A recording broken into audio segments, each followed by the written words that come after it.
Auto juara, inilah starting 11 paling mewah Timnas Indonesia di ASEAN Championship 2026. Setelah puluhan tahun menunggu gelar, tahun 2026 bisa menjadi momen yang akhirnya mengakhiri kutukan Garuda. Dengan materi pemain yang jauh lebih lengkap, lebih matang, dan dipenuhi nama-nama yang sudah terbiasa menghadapi lawan kelas Asia, optimisme para pendukung kembali membumbung tinggi. Bahkan banyak yang mulai berani mengatakan, kalau bukan sekarang, kapan lagi? Siapa saja pemain yang paling layak menjadi starter? Yuk kita bedah satu persatu. Penjaga gawang. Kita mulai dari posisi paling vital, yaitu penjaga gawang. Nama Nadeo Argawinata masih menjadi kandidat terkuat untuk berdiri di bawah Mistar Garuda. Alasannya sederhana. Pengalaman. Nadeo sudah berkali-kali menghadapi pertandingan dengan tekanan tinggi, mulai dari ASEAN Championship, kualifikasi Piala Dunia, hingga berbagai laga internasional lainnya. Mentalnya sudah teruji. Di laga-laga besar, ia beberapa kali menjadi penyelamat Indonesia lewat penyelamatan krusial yang masih diingat para supporter. Kalau bicara pengalaman dan ketenangan, Nadeo masih menjadi pilihan paling aman untuk mengawal gawang Garuda. Tembak Pertahanan. Masuk ke lini belakang. Di posisi bek tengah, nama pertama hampir pasti adalah Justin Hubner. Kehadirannya menjadi kabar luar biasa bagi Timnas Indonesia. Pasalnya, turnamen ini bukan agenda resmi FIFA. Biasanya pemain yang berkarir di Eropa sulit mendapatkan izin dari klub. Namun karena kompetisi Eropa sedang memasuki masa jeda, Hubner berpeluang bergabung memperkuat Garuda. Bek bertipe agresif, berani duel, kuat membaca permainan, dan punya jiwa pemimpin. Persis karakter yang dibutuhkan Indonesia. Di sebelahnya berdiri asterisco Rizky Ridho asterisco. Bek yang kini menjadi salah satu pemimpin di skuad Garuda ini tampil konsisten dalam beberapa tahun terakhir. Ridho sudah membuktikan kualitasnya saat menghadapi penyerang-penyerang terbaik Asia. Kalau di level Asia saja mampu tampil solid, tentu di ASEAN Championship kualitasnya bisa menjadi senjata utama Indonesia. Duet Hubner dan Ridho berpotensi menjadi salah satu pasangan bek paling kokoh di turnamen. Sayap Pertahanan. Di sisi kanan, pilihan mengarah kepada Sandy Walsh. Bek yang syarat pengalaman ini bukan hanya kuat bertahan, tetapi juga aktif membantu serangan. Jam terbangnya di level internasional membuat Sandy menjadi sosok penting untuk menjaga keseimbangan permainan Indonesia. Sementara di sisi kiri, nama Doni Tri Pamungkas semakin sulit untuk diabaikan. Pemain muda ini berkembang sangat pesat. Kecepatan, keberanian, dan energinya mampu memberikan warna baru di sisi kiri pertahanan Garuda. Meski masih muda, Doni sudah menunjukkan bahwa dirinya siap bersaing di level tertinggi. Duet maut lini tengah. Masuk ke jantung permainan. Disinilah kekuatan terbesar Indonesia berada. Nama pertama tentu saja Tom Hai, sang profesor. Julukan itu bukan tanpa alasan. Visi bermainnya luar biasa. Umpannya akurat. Tempo permainan selalu berada dalam kendalinya. Ketika Tom bermain, lini tengah Indonesia terasa jauh lebih hidup. Menemani Tom adalah Ivar Jenner.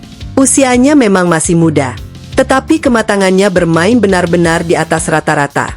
Ivar memiliki kemampuan membaca permainan yang luar biasa serta kualitas distribusi bola yang sangat baik. Perpaduan pengalaman Tom Haye dan energi muda Ivar Jenner bisa menjadi salah satu duet gelandang terbaik yang dimiliki Indonesia saat ini.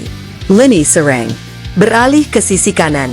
Nama Eliano Reijers menjadi pilihan menarik. Keunggulan terbesar Eliano adalah fleksibilitasnya. Ia bisa bermain sebagai wingback, gelandang, bahkan winger ketika dibutuhkan. Kemampuan seperti inilah yang sangat disukai pelatih modern. Di sisi kiri, ada Ragnar Oratmangun. Pemain yang dikenal memiliki teknik tinggi, kontrol bola yang rapi, serta kemampuan menggiring bola yang sangat baik. Saat Ragnar sedang dalam performa terbaiknya, ia mampu membongkar pertahanan lawan sendirian. Kecepatan dan kreativitasnya bisa menjadi mimpi buruk bagi setiap bek di ASEAN Championship. Lalu bagaimana dengan sisi kanan lini depan? Jawabannya adalah Rafael Struijk. Setelah sempat menghilang dari skuad Garuda, kini Struijk kembali mendapat kesempatan. Banyak yang percaya inilah momentum kebangkitannya. Kelebihan terbesar Rafael adalah kemampuan menjaga bola, membuka ruang, dan menciptakan peluang bagi rekan-rekannya. Jika menemukan kembali performa terbaiknya, lini depan Indonesia akan jauh lebih berbahaya. Ujung Tombak. Dan inilah posisi yang paling menarik perhatian. Penyerang utama. Nama yang diprediksi mengisi posisi ini adalah Mitchell W.J. Becker.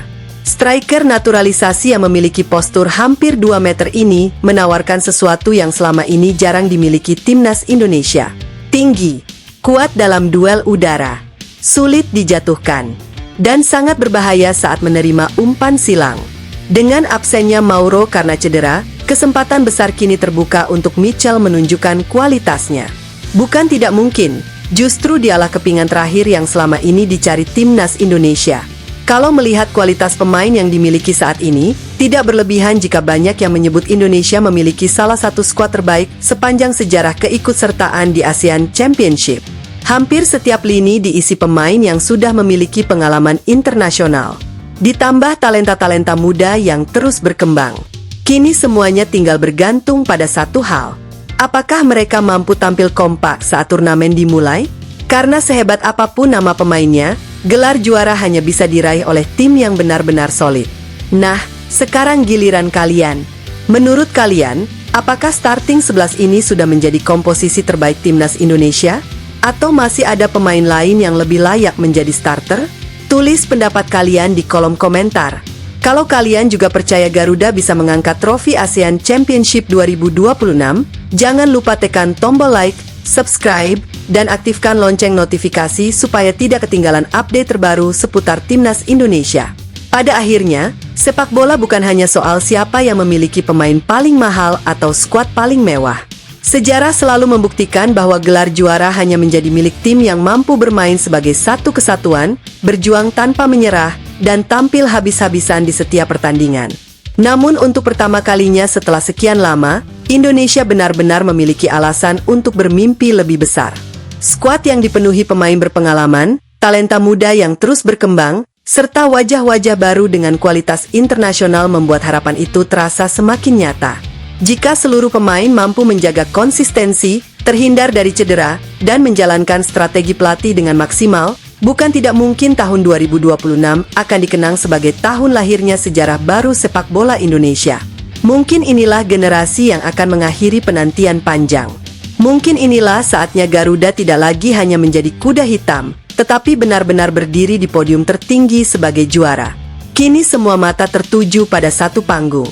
Semua doa mengarah pada satu tujuan. Dan ketika peluit pertama dibunyikan, yang akan berbicara bukan lagi prediksi, melainkan perjuangan selama 90 menit di atas lapangan. Apakah inilah momen ketika Garuda akhirnya mengangkat trofi ASEAN Championship 2026? Ataukah akan lahir kejutan lain yang belum pernah kita bayangkan? Kita akan segera menyaksikannya bersama. Kalau menurut kalian, siapa pemain yang bakal menjadi pembeda dan membawa Indonesia menjadi juara? Tulis prediksi kalian di kolom komentar. Jangan lupa like jika kalian percaya Garuda bisa mencetak sejarah, subscribe untuk mendapatkan update terbaru seputar timnas Indonesia, dan aktifkan lonceng notifikasi agar tidak ketinggalan setiap kabar terbaru.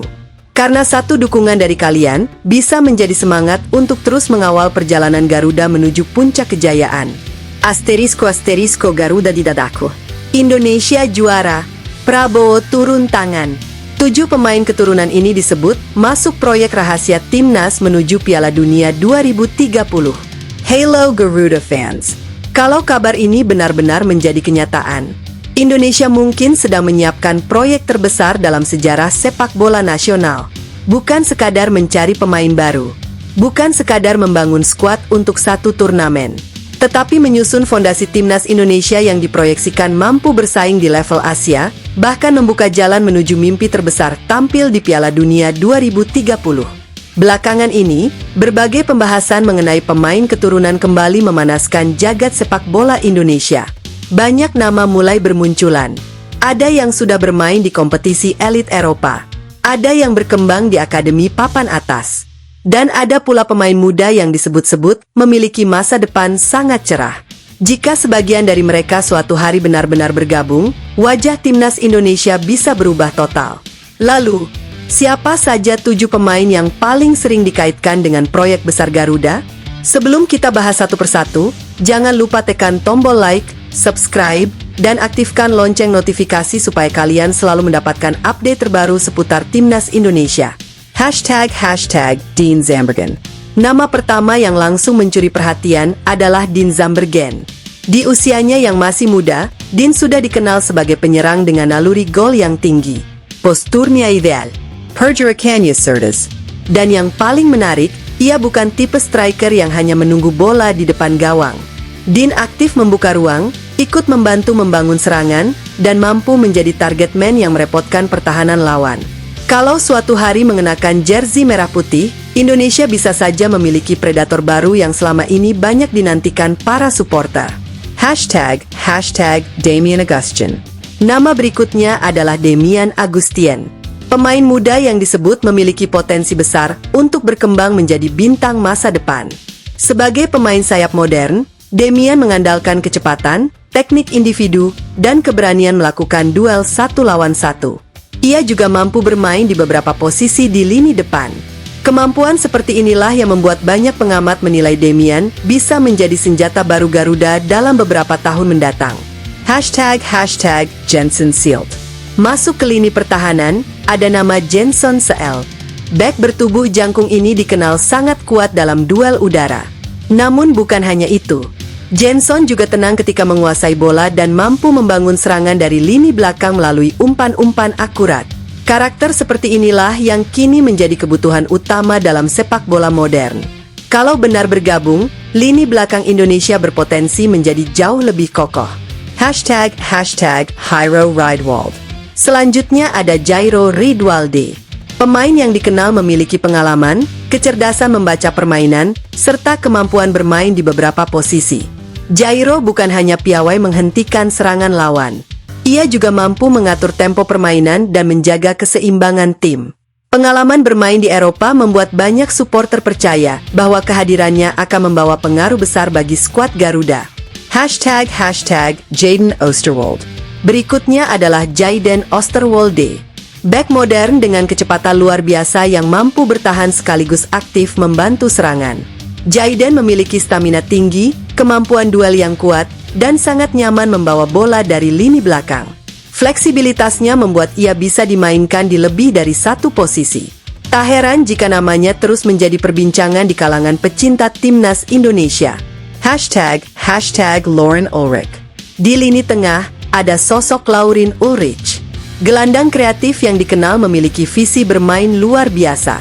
Kontrol bolanya halus, umpannya akurat, dan ia mampu mengambil keputusan dengan cepat meski berada di bawah tekanan. Pemain seperti Lauren bisa menjadi otak permainan yang mampu menghidupkan serangan Garuda dari lini tengah. #Pascal Struijk. Dan inilah nama yang mungkin paling sering diperbincangkan para pendukung Timnas Indonesia. Pascal Struijk. Bek tangguh yang telah merasakan kerasnya persaingan sepak bola Eropa. Ia memiliki postur ideal, fisik yang kuat, kemampuan membaca permainan yang sangat baik, serta ketenangan saat membangun serangan dari belakang. Selain sebagai bek tengah, Pascal juga mampu bermain di sisi kiri pertahanan. Kalau suatu hari benar-benar membela Timnas Indonesia, banyak yang yakin pertahanan Garuda akan naik ke level yang berbeda. Bayangkan saja, jika 7 nama ini suatu hari benar-benar berkumpul di bawah lambang Garuda. Lini belakang menjadi semakin kokoh, lini tengah semakin kreatif, lini depan semakin tajam. Tentu semua itu masih bergantung pada perkembangan karir masing-masing pemain, proses yang harus ditempuh, serta keputusan resmi dari pihak-pihak terkait. Namun satu hal yang pasti, harapan untuk melihat Timnas Indonesia semakin kompetitif di level Asia terus menyala. Dan siapa tahu, mungkin inilah awal dari proyek besar yang sedang disiapkan untuk membawa Garuda terbang lebih tinggi dalam beberapa tahun ke depan. Garuda fans, kalau kalian boleh memilih, dari 7 nama tadi, siapa yang paling ingin kalian lihat segera mengenakan jersey merah putih? Tulis jawaban kalian di kolom komentar. Kalau suka pembahasan seperti ini, jangan lupa tekan tombol like, subscribe, dan aktifkan lonceng notifikasi agar tidak ketinggalan update terbaru seputar Timnas Indonesia. Terima kasih sudah menonton sampai akhir. Salam Garuda, dan sampai jumpa di video berikutnya.